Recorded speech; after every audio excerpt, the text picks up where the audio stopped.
주린이들의 멘탈 강화 방송 돈다방 미쓰리 12월 7일 수요일 방송 시작하겠습니다. 자, 오늘 돈다방 미쓰리 12월 6일 화요일 뉴욕 증시 마감 현황 짚어보면서 경제 전망도 한번 체크를 해볼 텐데요. 며칠 전에 돈다방 미쓰리 댓글에 돈다방 미쓰리 광팬이었다라는 분께서 미쓰리 너는 산전수전 다 겪었다고 하는데 성공했냐? 라는 질문을 해 주셨길래 그 답변을 오늘 방송에서 해드릴까 합니다. 그분이 말씀하시는 성공이 뭔지는 모르겠어요. 그러니까 증권 바닥에서 주식하는 사람들이 이름만 들으면 유명한 증권 전문가가 되는 건지 아니면 주식으로 돈을 많이 버는 건지 모르겠습니다만 그분의 기준으로 따지면 저는 성공하지 못했습니다. 그런데 누구나 각자 인생 철학이라는 것이 있죠. 저의 인생 철학은 속도가 아니라 방향입니다. 따라서 저는 방향성을 가지고 저의 성공 여부를 좀 생각해 본다면 제가 정말 가장 어려웠을 때보다 지금이 너무 행복하고요. 저는 요즘 정말 매일매일 지금처럼만 행복했으면 좋겠다라는 마음으로 삽니다. 그 기준으로 보자면 저는 유명한 증권 전문가는 되지 못했지만 주식으로 떼돈을 벌지 못했지만 제 인생 자체는 참 제가 생각한 대로 좀 느리지만 잘 가고 있다, 행복하다, 성공했다라고 생각을 합니다. 그리고 진짜 돈다방 미쓰리 광팬이셨다면 미쓰리가 어떤 길을 걸어왔고 왜 그렇게 느리게 왜 이렇게 살고 있는지 이해해 주셨을 거라고 생각을 합니다. 그런데 광팬이셨다고 하는데 그 스토리를 이해하지 못하시는 건 광팬이 아니시죠. 좋아요를 눌러주고 댓글을 몇 번 단다고 광팬이 아닙니다. 미쓰리가 돈다방 미쓰리라는 방송을 하는데 쓸데없는 주저리 이야기를 해도 참 제 수다 많이 떨고 그런데도 그냥 들을만해. 제 목소리를 들으면서 잠이 드시든지 그냥 헛된 시간을 보내시든지 아니면 저의 수다를 같이 공감하시면서 그 안에 어떤 경제에 대한 이야기가 도움이 되시든지 그렇게 해서 꾸준히 들어주시는 게 저는 진정한 광팬이라고 생각을 합니다. 그리고 또 하나, 어제 에피소드에 어떤 분께서 대공황 패턴인데 말로만 희망회로 다 깨져봐야 미국 국채 역전 현상이 얼마나 무서운지 깨달을 듯 1980년 또는 1926년 대공황 패턴 재현이라고요 라고 댓글을 달아주셨는데요. 제가 언제 여러분들한테 희망회로 돌렸습니까? 작년 이맘때 모든 전문가들이 2022년 주식시장 좋을 거라고 희망회로 돌릴 때 3,000포인트 당분간 생각도 하지 마시라.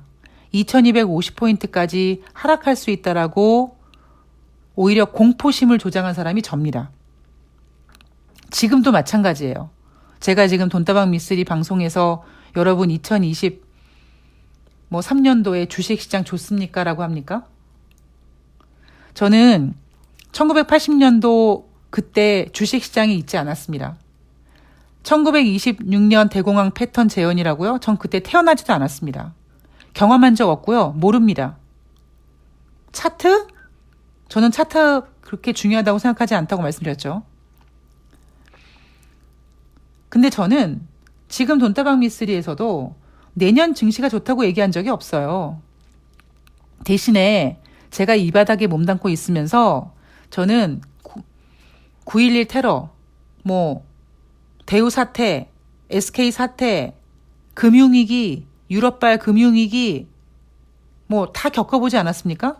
전 그때도 매매를 했고요. 앞으로 주식시장이 어떻게 되든지 매매를 할 사람입니다. 앞으로 주식시장 크게 빠진다고 주식 안 와요? 안 하시는 분들 계시겠죠. 근데 저는 한다고요. 삼성전자 같은 거 매매하시는 분들 주식시장 크게 빠지네. 당분간 주식시장 쳐다도 보지 말아야지. 그리고 주식을 안 하시겠지만 저는 한다고요. 저는 코스피 300포인트 그때도 했다고요. 앞으로도 할 거고요. 그리고 제가 또 하나 좀 부탁드리고 싶은 게 대공황 패턴 재현이라고 이렇게 잘 알고 계시니까 언제 그럼 증시가 개폭락할지 시점 좀 알려주시기 바랍니다. 제가 생각하고 있는 시점과 맞는지 좀 비교해 보려고요. 제가 여러분들한테 주식시장 좋다고 얘기합니까? 호재는 그냥 나오면 돼요. 호재는 많이 나올수록 좋아요. 그러니까 여러분들께서 미쓰리 무슨 소리야, 호재가 나왔는데 나는 아직 현금밖에 안 갖고 있는데 나 아직 주식 못 샀는데 호재 나오면 어떡해, 호재도 체크해야지 라고 하시는 분도 계시겠지만, 왜요? 그 호재가 나왔는데 난 현금 갖고 있는데 그 호재가 어떤 호재냐에 따라서 주식 따라 사면 되는 거 아니에요? 그러니까 저는 호재는 그렇게 체크하고 싶지 않습니다. 많이 나올수록 땡큐죠. 그 돈다방 미쓰리 뭐 합니까? 악재 찾잖아요, 악재. 왜요? 알고 있는 악재는 뭐 더 이상 악재까지는 아니지만 최소한 뒤통수는 안 맞거든요. 아침에 눈을 떴는데 쌍둥이 빌딩이 테러를 당했어. 아침에 눈을 떴는데 미국의 금융위기래. 주식을 샀는데 유럽발 금융위기래. 항상 이 어떤 증시에 큰 악재와 증시에 영향을 줄 수 있는 그러한 문제들은요, 돌발적으로 터집니다. 피라미드에서 최상단에 있는 그 정보, 확실한 정보, 그 문제 시스템을 알고 있는 사람은 그 문제가 터질 시점이라든가 그 원인을 알고 있지만, 피라미드 하단에 주식하는 우리 주린이들은요, 늘 뒤통수를 맞게 되어 있습니다. 돈다방 미쓰리가 추구하는 거는 그렇게 뒤통수 맞지 않도록 호재에 흥분하지 말고 주식시장 가는 것에 그 벌나비처럼 뛰어들지 말고 보이지 않는 악재들도 계속 체크해 가면서 유리를 걷는 것처럼, 돌다리도 걸어가는 것처럼 그렇게 하자는 게 돈다방 미쓰리 방송 취지잖아요. 제가 언제 여러분들한테 희망회를 돌렸습니까? 희망회를 돌린 게 아니라요, 저는 그냥 주식을 매매할 거라고요, 이 바닥에서. 어떤 일이 생겨도. 근데 제가 이런 생각을 해봤어요. 예전에 돈다방 미쓰리 한 2019년 정도, 그때 뭐 고장난 시계도 2번은 맞춘다는 둥, 뭐 비관론자라고 또 그땐 또 그렇게 비관론자라고 그렇게 욕을 먹었습니다. 근데 저도 이제 사람인지라 기분이 좋진 않습니다. 그래서 한편으로는 주식시장이 안 좋으니까 그냥 내가 샌드백을 해줘야겠다, 뭐 이런 생각도 갖고 있고요. 또 한편으로는 제가 좀 말하는 게 재수없는 스타일입니다. 굉장히 사무적이고요. 말투가 이렇게 자신감이 넘쳐 흐르다 보니까 이게 밥맛일 때가 있어요. 밥맛일 때가 있는 게 아니라 밥맛이에요. 그러니까 제 남자친구가 그런 얘기를 합니다. 너는 진짜 이성으로 만났으니까 만나는 거지 직장 동료로 만났으면 진짜 재수없었을 거라고. 그러니까 여러분들이 들으시는 돈다방 미쓰리 이 제 목소리와 저의 내용과 이런 톤들이요, 좀 재수없게 들리실 수 있어요. 더럽게 잘난 척하네. 지가 되게 뭔가가 뭐 되게 되는 것처럼 얘기하네. 그렇게 들리실 수 있습니다. 근데 저는 원래 말투가 이렇게 생겨 먹은 거고요. 그리고 제가 자신감 있게 말씀드리는 이유는 솔직하게, 그리고 제가 최선을 다하겠다라고, 어찌 보면 저 최선 다할게요, 열심히 하겠습니다, 어떤 그런 제 마음을 좀 강하게 어필하다 보니까 제 말투와 억양과 톤이 좀 섞여서 굉장히 잘난 척하고 밥맛없게 들리실 수 있습니다. 그래서 그런 댓글이 달리나 보다라는 생각을 했어요. 그 내용상으로도 보면 그렇게 느껴집니다. 근데 그런 부분은 좀 여러분들께서 좀 너그럽게 들어주셨으면 좋겠습니다. 자, 12월 6일 화요일 뉴욕 증시 마감 현황 체크해 보도록 하겠습니다. 이날 3대 지수 하락했습니다. 다우지수가 1.03%, S&P 500이 1.44%, 나스닥이 2.00% 하락했습니다. 자, 미쓰리 네가 성공했냐 안 했냐 물어보신 분께서 제가 연합뉴스를 좋아한다라고 하셨는데, 전 연합뉴스 좋아하지 않습니다. 그냥 제가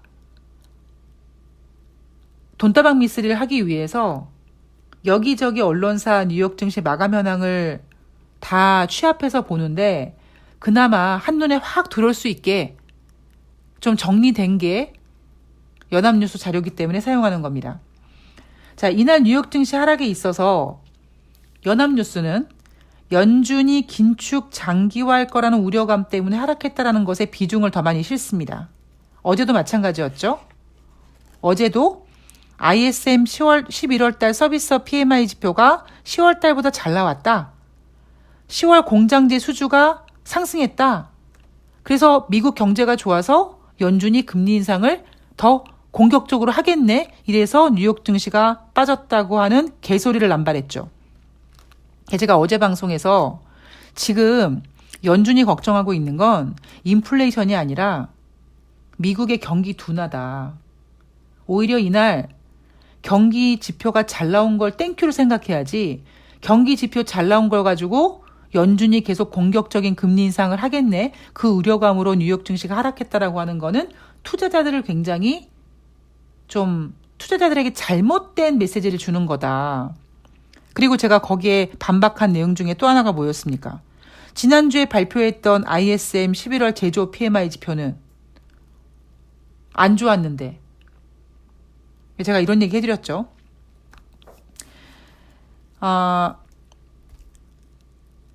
연합뉴스에 따르면 연준이 긴축을 장기화할 거라는 우려감 때문에 뉴욕 증시가 하락했다고 하고요.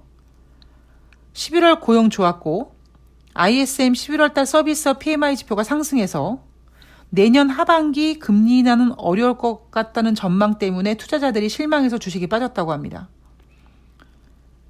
자, 제가 어제 방송도 말씀드렸듯이 굳이 금리 인하까지 안 가도 된다니까요. 그냥 금리 동결도 괜찮아요. 그런데 지금 투자자들은 2019년 미국이 금리 인상 카드를 거두고 금리 인하를 함으로써 그때 부진했던 경제 지표들이 다시 이제 유동성 장세에 힘을 받아서 올라갔거든요. 만약에 2020년 코로나가 없었다면 오히려 상승 랠리를 더 이끌어 갔을지도 모르겠습니다.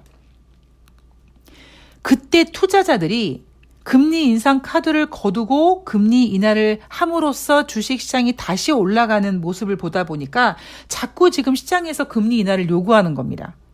그거를 알고 있는 연준 위원들이 자꾸 투자자들을 깨우치죠. 저기요, 2024년까지 금리 인하 안 할 거예요? 라는 메시지를 던집니다. 당장 뉴욕 연방은행 총재, 세인트루이스 연방은행 총재가 2024년까지 금리 인하 없다라고 얘기합니다. 자, 뉴욕 증시는 지금 인플레이션을 걱정하는 게 아니라 연준 의원들이 경기 침체를 걱정하고 있다는 것을 알고 있습니다. 제가 어제 발표된 좋은 경제 지표 나왔다라고 했을 때 오히려 그나마 서비스 PMI 지표가 이만큼이라도 나왔으니까 땡큐고 미국 경제 지표가 잘 나왔으니까 땡큐인 거지, 만약에 미국이 경기 침체란 이야기가 공식화되면 굉장히 증시가 골치 아파진다는 얘기를 계속 해드리고 있죠. 자, 이날 발표된 경제 지표 부진했어요. 10월달 무역 적자 전월 대비 5.4% 증가했습니다. 4개월 만에 가장 많은 수준이라고 합니다. 지금 미국에서 발표하는 경제 지표가 좋은 게 별로 없습니다. 이미 주택 지표는요, 9개월 전부터 이미 하향 곡선을 찍었고요. 고용 지표도 좋다라고 하지만 좋지 않습니다. 11월 4일 날 발표된 고용 지표 실업률이 0.2% 상승했습니다. 그런데 이날 뉴욕 증시는 고용 지표 좋았다고 얘기하면서 상승했죠. 왜 상승했습니까? 중간선거 때문에. 그리고 12월 2일 날 발표한 11월 달 고용지표 같은 경우에는 아예 예상치를 20만 명으로 눈높이를 겁나 낮춰놓고 그 이상으로 나오면 미국 고용이 나쁘지 않다라고 포장을 했죠. 뭐 다행스럽게 26만 명이 발표가 됐습니다. 미국 고용 좋았죠. 그러니까 오히려 지금 12월 달에 발표되는 경제 지표는 연준이 그렇게까지 금리 인상을 했음에도 불구하고 미국 경제가 참 잘 버티는구나 라고 안도를 해야 되는데 지금 안도를 못하죠.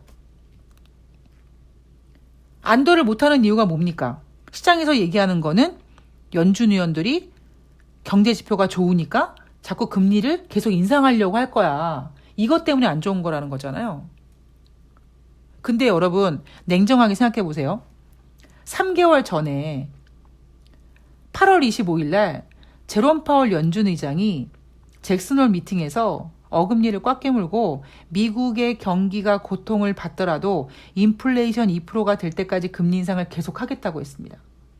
그런데 3개월 만인 11월 30일 날 제롬 파월 연준 의장은 인플레이션 목표치 2%라는 얘기는 언급도 하지 않고 12월 달에 금리 속도를 조절할 수 있다고 했습니다.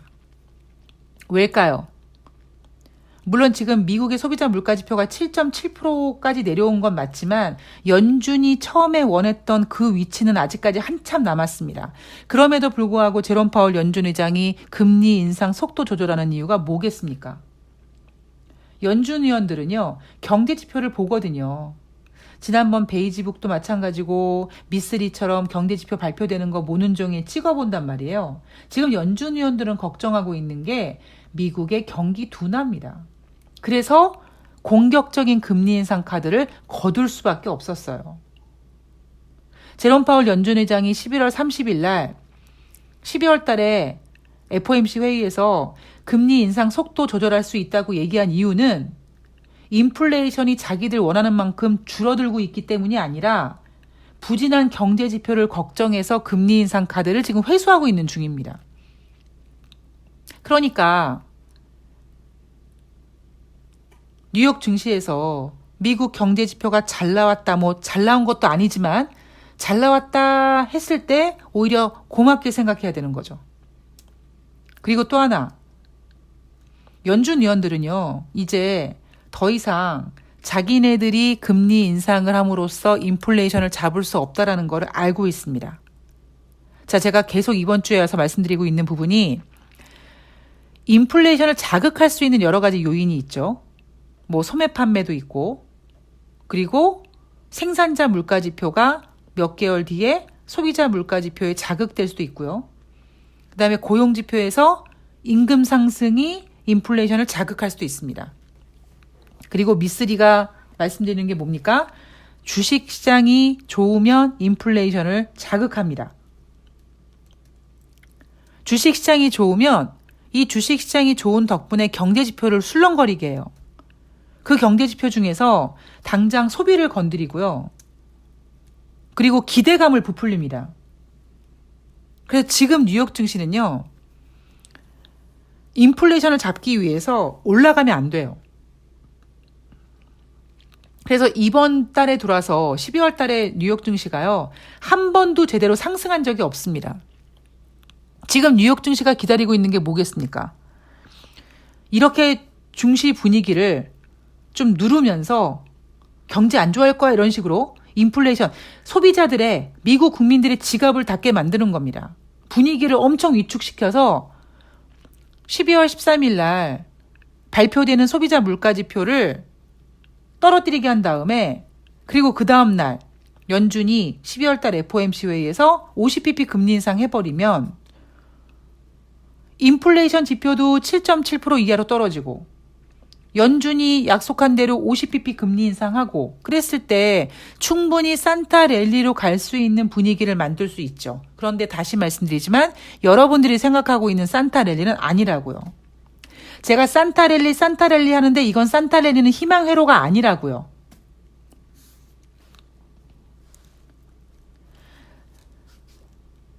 연합뉴스에서는 연준의 긴축이 장기화될 거라는 우려감 때문에 뉴욕 증시가 하락했다고 하지만 제가 연합뉴스만 보겠습니까? 다른 데 내용을 보면 오히려 연준의 긴축 장기화가 아니라 아래 공포, 즉 경기 침체 공포가 되살아나서 세계 금융시장이 하락했다고 합니다.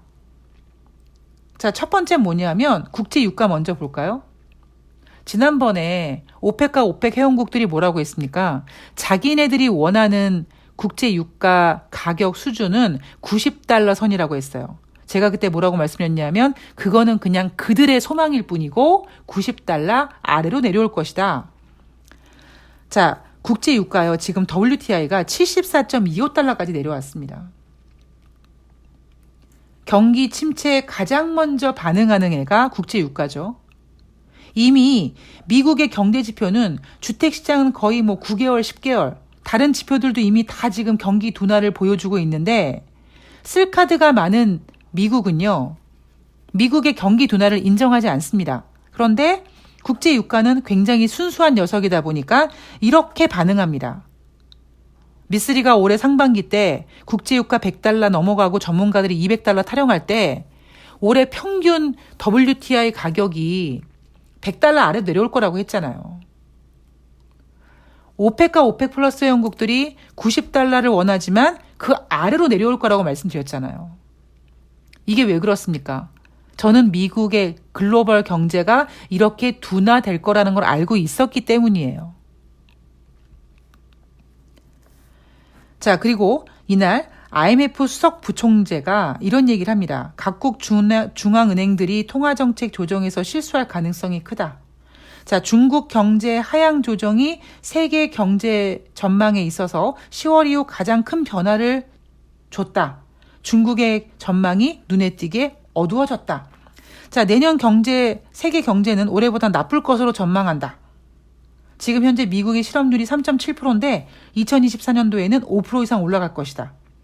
그리고 유로화를 사용하는 국가 절반이, 즉 유로존의 절반이 올겨울에 위축될 거라고 했습니다. 자, IMF 부총재가 한 이야기, 미쓰리가 이미 여러분들 리스크 리스트에 다 올려놓을 수 있도록 말씀드린 내용입니다. 중국이 코로나 때문에 저렇게 봉쇄되고 어쩌고 하고 있는데 쟤네가 혹시 코로나 말고 다른 문제 때문에 혹시 리스크 있지 않을까요? 자, 유로존 경기 침체 체크해야 되고요. 그리고 제롬 파월 연준 의장이 제대로 통화 정책 못 해가지고 실수 많이 했다. 이런 얘기 계속 짚어드리고 있죠. 자, 그리고 돈 냄새를 아주 잘 맡는 대형 은행들의 CEO들이요. 경기에 대한 경고를 합니다. 뉴욕에서 열린 은행 산업 컨퍼런스에서 발표한 내용들을 보면 골드만삭스는 미국 경제가 내년에 가까스로 경기 침체는 피할 것으로 전망한다. 예, 개풀 뜯어먹는 소리. 경기 침체를 어떻게 피합니까? 자, 경제 지표들을 주시하고 있으며 어떤 일이 일어날지 노심초사하고 있다. 경기 침체 완전히 막 공포스러운 이런 걸로 갈 것 같지는 않은데 경제 지표 보니까 혹시 어떤 일이 생기지 않을까? 이렇게 조심하고 있다라는 거죠. 자, 뱅크 오브 아메리카 경제가 심각한 침체에 빠지지는 않을 것이다라고 얘기하면서 신중한 낙관론을 제시했습니다. 소비 여력은 탄탄한 상태가 지속되고 있다. 자, 뱅크 오브 아메리카 같은 경우에는 블랙 프라이데이, 사이버 먼데이 매출을 확인하고 이런 얘기를 하는 거겠죠. 그리고 JP 모건은 미국 경제는 탄탄하지만 완만한 경기 침체가 밀어닥칠 위험성이 더 높아질 것으로 판단하기 시작했다고 합니다. 완만한 경기 침체라는 건 없습니다, 여러분. 자, JP 모건이요. 인플레이션이 모든 것을 잠식하고 그리고 지금 이 유동성 자금이 내년 중반쯤 고갈될 것이다라고 합니다. 돈 냄새 잘 맡는 은행들이요. 당장 모건 스탠리는요. 글로벌 직원 2%가량 해고했습니다. 약 81,567명 중에서 16,000명가량이 영향을 받는다고 하는데요. 모건 스탠리가 감원한 거는 2019년 이후 지금 처음이라고 합니다. 자, 아까 IMF 수석 부총재가 중국, 유로존 이런 얘기 쭉 해드렸죠. 자, 그리고 제가 오늘 여러분들 이거 하나 알고 계세요? 알고 있는 악재는 더 이상의 악재라는 개념이라기보다 알고 있으면 그래도 충격이 덜합니다. 조심할 수 있습니다. 우리는 이제 유리를 걷는 것처럼 돌다리도 두들겨봐야 되고 그렇게 가야 될 시점입니다라고 말씀을 드리죠. 하나만 더 추가하겠습니다. 그게 뭐냐면 미국의 부채 한도 적용 시한 임박인데요. 지금 현재 미국 연방정부가 빌릴 수 있는 부채 한도가 31조 3,810억 달러라고 합니다. 미국의 국가 총 부채는 지난달로 31조 3,450억 달러라고 해요. 내년 초에 이제 한도에 도달할 것 같다고 합니다. 자, 만약에 재무부가 지급불능에 빠지게 될 때는 내년도 2분기 이후가 예상이 된다고 합니다. 자, 어제 제가 방송에서 월가 전문가들이 2023년 10월에 주식시장이 최저치를 찍을 것이다. 상반기는 어려울 것이다 라고 했잖아요. 그런데 이 골드만삭스의 내용을 보면 재무부가 지급불능에 빠질 때가 내년 2월 이후로 예상된다면 내년 내내 주식시장 분위기 그렇게 좋지 않을 거라는 거죠. 자, 골드만삭스가 뭘 걱정하고 있느냐? 여러분 2011년도에 증시가 또 한 번 출렁거린 적이 있습니다. 물론 그때 2010년도 유럽발 금융위기, 그리스 디폴트 이런 위기도 있었지만 미국을 한번 가슴을 철렁 내리게 했던 게 뭐냐면 바로 미국의 연방정부 신용등급 강등입니다. S&P가 사상 처음으로 미국의 신용등급을 AAA에서 AA로 강등합니다. 근데 2011년도에 이런 문제가 왜 발생했냐면 미국의 부채 한도 협상하는 가운데 이 변동성을 유발했고 이러한 변동성에 관련돼서 이게 돈에 대한 문제니까 S&P 500이 미국의 신용등급을 강등시켜버려요. 저는 이때도 매매했습니다. 깜짝 놀랐죠. 이제는 쌍둥이 빌딩에 비행기가 가서 들이받거나 그 엄청난 몇백 년의 역사를 갖고 있는 그 월가의 시스템이 붕괴되질 않나. 이제 하다하다 이제 세계에서 가장 강한 미국의 신용등급이 강등되는 지경까지 저는 지켜봤습니다. 자, 제니 젤런 재무장관이요. 부채 한도를 2024년 선거 이후에 도달 가능할 정도로 충분히 높여야 한다고 합니다. 자, 제니 젤런 재무장관이 왜 이런 얘기를 하겠습니까? 우리 연세 드신 조 바이든 대통령 임기 막판에 개고생하실까봐 이렇게 이 문제로 또 미국 경제 출렁거리게 하고 그럴까봐 아예 그냥 2024년 선거 이후에나 도달 가능할 수 있도록 충분히 한도를 높여놔야 된다라는 거죠. 자, 내년 1월 달에 이제 얼마 남지 않았죠. 미국 의회에서 이제 하원을 장악한 공화당이 어떻게 할지 모르겠습니다만 우리가 이제 체크를 해야 되는 내년의 리스크들 중에서 미국의 부채 한도 적용 시간 임박했다. 요것도 툭 하면 어떤 식으로든지 그러니까 주식시장에서 물갈이를 한번 하기 위해서 써먹든 아니면 진짜 다른 악재가 터졌을 때 그냥 그래 다 같이 죽어보자 그래가지고 내놓을지 모르겠습니다만 일단 투자자들은 이런 리스크도 하나 알고 계시면 좋을 것 같습니다. 자, 인생이나 주식이나 한쪽 방향으로 계속 가는 거 없습니다. 12월 달 들어서 뉴욕 증시는 한 번도 제대로 상승한 적이 없습니다. 자, 그렇다면 이번 주 안에 분명히 뉴욕 증시는 또 어느 정도 회복을 할 겁니다. 물론 지금 뉴욕 증시가 하락하는 이유는요. 12월 13일 소비자 물가지표, 즉 인플레이션이 잡히기를 바라면서 유동성 분위기를 누르고 있는 겁니다. 이런 분위기에서 12월 13일 인플레이션이 좀 누그러지고 그다음에 그 다음날 FOMC 회의에서 50pp 금리 인상을 하면 얘네들 산타랠리를 만들겠죠. 그런데 여러분들이 알고 있는 산타랠리는 아니라고 분명히 말씀을 드렸습니다. 만약에 지금 뉴욕 증시가 막 상승하잖아요, 여러분. 그러니까 지금 산타랠리가 만들어지면 어떤 현상이 벌어지냐면 11월 말에 물론 11월 달 증시는 전강 후약이었습니다만 11월 말에 뭐가 있었습니까? 블랙 프라이데이가 있었죠. 블랙 프라이데이 소비가 잘 됐단 말이에요. 그럼 그 소비가 잘 돼서 12월 달 주식시장 상반기 주식시장을 올려놓아 버리면 이러한 분위기가 이러한 심리가 12월 13일 날 발표되는 소비자 물가지표를 건드릴 수밖에 없다고요. 7.7 이상으로 올려놓을 수도 있습니다. 그러니까 지금 자꾸 의도적으로 분위기를 험악하게 만들어놔서 이젠 더 이상 연준 위원들이 금리 인상으로는 인플레이션을 잡을 수가 없기 때문에 억지로 인위적으로라도 지금 인플레이션을 누르기 위해서 주식시장을 누르고 있는 거죠. 이제 이 상태에서 이제 과연 분명히 오늘 밤이든 어떤 핑계를 대서라도 아마 뉴욕 증시는 다시 반등시켜 놓을 겁니다. 인생이나 주식이나 그래요. 9.11 테러 때도요. 계속 하락하지 않았습니다. 이건 주식시장의 원리예요. 제가 깨우친 원리이기도 하고요. 저에게 주식을 가르쳐준 고수가 제일 처음에 알려준 주식의 원리였습니다. 물론 그 고수는 약간 표현을 달리했어요.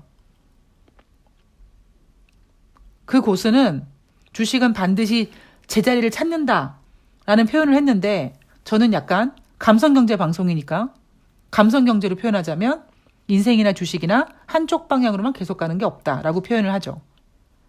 지금 주식시장이 왜 하락하는지에 대해서 정확히 아셨으면 좋겠습니다. 제가 월요일 새날에서 마지막에 이런 얘기 해드렸죠. 제가 그러니까 한산이란 영화를 봤는데 그 한산이란 영화 도입 초반에 두려우면 전염병이다 해서 두려워하는 병사를 일본 왁기 작가 장군이 죽입니다. 장수가 죽입니다. 뭐 정치에서도 마찬가지고 주식시장에서도 마찬가지고 전쟁에서도 마찬가지고요. 두려우면 그냥 집니다. 그러니까 돈다방 미쓰리는 여러분들에게 희망 회로를 돌리는 게 아니라 제가 오프닝에 인사하는 것처럼 멘탈을 잡아드리는 겁니다. 강하게 마음을 먹으십시오. 큰 악재가 터져도 호재가 터지면 땡큐라고요. 큰 악재가 터져도 흔들림 없는 멘탈을 가져야지만 주식시장에서 살아남을 수 있고요.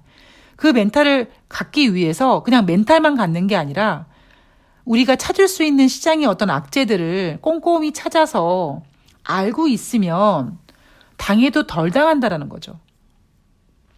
그런 의미로 돈다방 미쓰리는 그런 취지로 방송을 하고 있습니다. 돈다방 미쓰리가 어떤 방송을 하는지 그 방송 취지를 좀 잘 이해해 주시고요. 다양하고 좋은 의견은 너무나 감사하지만 미쓰리 네가 이런 의견 얘기했는데 그런 부분은 이러한 내가 알고 있는 이러한 자료가 있는데 그 자료를 보면 좀 네가 생각을 달리 해도 될 것 같아. 이런 식으로 구체적으로 댓글을 남겨주셨으면 좋겠습니다. 그냥 방송을 퉁쳐서 뭐 네가 초심을 잃었니? 넌 성공했니? 뭐 너는 연합뉴스를 좋아하니? 뭐 너는 왜 희망회로를 돌리니? 이렇게 퉁쳐서 지금 제가 정말 좋은 마음으로 돈다방 미쓰리 들어주시는 분들을 위해서 너무나 감사한 마음으로 최선을 다해서 오늘도 직접 손으로 원고를 써가면서 메모를 체크해가면서 매일매일 방송을 하고 있는 돈다방 미쓰리를 진행하는 저에게 상처까지는 안 받습니다. 기분이 좀 나빠요. 자, 오늘 매매 잘 해주고요. 오늘 지금 또 오전 시장이 진행되면서 낙폭을 다시 줄이고 있습니다. 주식시장 잘 대응하시고요. 저는 내일 새날 방송이 있는데요. 내일 혹시 뉴욕 증시에서 또 중요한 메시지 있으면 또 잠깐이라도 방송 올려드리도록 하겠습니다. 네, 좋은 하루 되시고요. 고맙습니다.